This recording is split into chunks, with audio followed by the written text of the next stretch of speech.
Assalamualaikum warahmatullahi wabarakatuh. Perkenalkan, nama saya Hanisa dari kelompok 8. Baiklah, saya akan menjelaskan tentang ekonomi dan keuangan digital, konsep dan tren. Yang poin A, menjelaskan tentang ketepatan menguraikan ruang lingkup yang berbeda dari inti, sempit, dan definisi luas dari ekonomi digital. Yang pertama, definisi dan ruang lingkup ekonomi digital. Ekonomi digital merujuk pada sistem ekonomi yang didorong oleh teknologi digital, di mana aktivitas ekonomi seperti produksi, distribusi, dan konsumsi barang dan jasa dilakukan secara online atau melalui platform online untuk memfasilitasi berbagai aspek kegiatan ekonomi. Ekonomi digital adalah sistem ekonomi yang terkait erat dengan pemanfaatan teknologi digital dan infrastruktur internet untuk melakukan kegiatan ekonomi. Ekonomi digital mencakup berbagai aspek yang membentuk struktur dan operasionalnya. Beberapa elemen yang mencerminkan konsep tersebut yaitu e-commerce, digital payments, platform online, big data dan analitik, keamanan dan privasi data, kecerdasan buatan, dan yang terakhir inovasi bisnis. Yang kedua yaitu definisi sempit dan luas ekonomi digital. Ekonomi digital secara sempit didefinisikan sebagai platform online. Platform online atau digital adalah kumpulan perangkat lunak yang membentuk suatu sistem tertentu. Platform digital adalah salah satu yang paling populer saat ini. Pasalnya semakin banyak penggunaan smartphone, otomatis trafik di dunia maya pun semakin meningkat.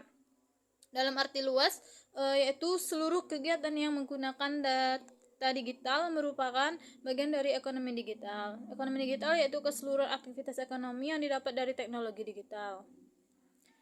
Sekian, terima kasih. Materi poin B akan dilanjutkan oleh rekan saya Lili Rodotul Azmi.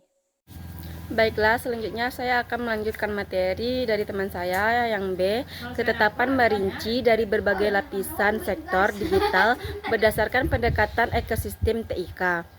Sektor TIK merupakan bagian terpenting dari perekonomian suatu negara.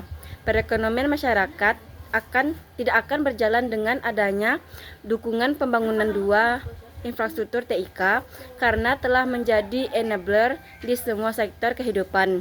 Hal tersebut dapat dilihat dari kontribusi TIK yang signifikan terhadap PDB, perdagangan internasional, dan tenaga kerja. Penelitian mengenai pengaruh TIK terhadap perekonomian di beberapa negara telah banyak dilakukan. Salah satunya adalah studi yang dilakukan World Bank tahun 2009 terhadap 120 negara dalam kurun waktu tahun 1980 sampai 2006 yang menyimpulkan bahwa kenaikan 10% persentase broadband dapat meningkatkan PDB per kapita sebesar 1,38% di negara berkembang dan 1,21% di negara maju.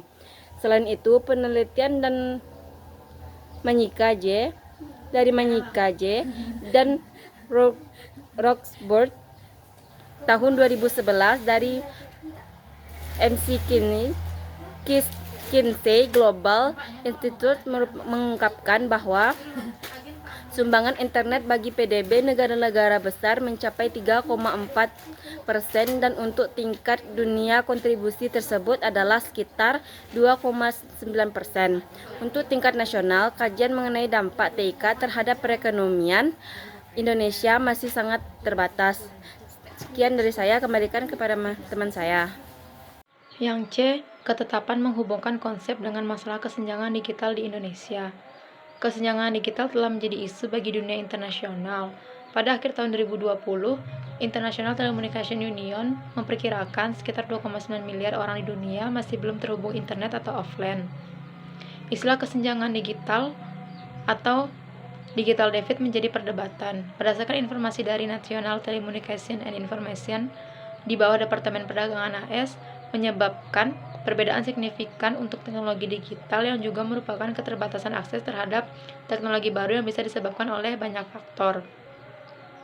Kesenjangan digital atau sering disebut dengan digital divide mendeskripsikan beragam bentuk kesenjangan dalam pemanfaatannya, baik dalam suatu negara atau antar negara. Menurut Shopyansyah, kesenjangan digital menunjukkan ketidakmerataan akses dan pemanfaatan TIK yang dapat dilihat dengan perbedaan usia, gender, wilayah geografis, dan juga tempat kerja. Kesenjangan digital sebenarnya merupakan masalah besar dan tidak bisa diabaikan begitu saja, dan menjadi lebih rumit lagi bila mengkaji beberapa faktor-faktor permasalahan seperti yang dijelaskan menurut Yohanes yang dikutip oleh Sri Ariyanti, yaitu yang pertama, infrastruktur, yang kedua, kekurangan skill atau SDM, yang ketiga, kekurangan isi konten materi bahasa Indonesia, yang keempat, kurangnya pemanfaatan akan internet itu sendiri. Menurut Kemli Komako yang dikutip oleh dia, terdapat 3 aspek utama. Yang pertama, akses atau infrastruktur, yang kedua, kemampuan atau skill, dan yang ketiga, isi informasi. Mungkin hanya itu diskusi dari hasil makalah kelompok 8.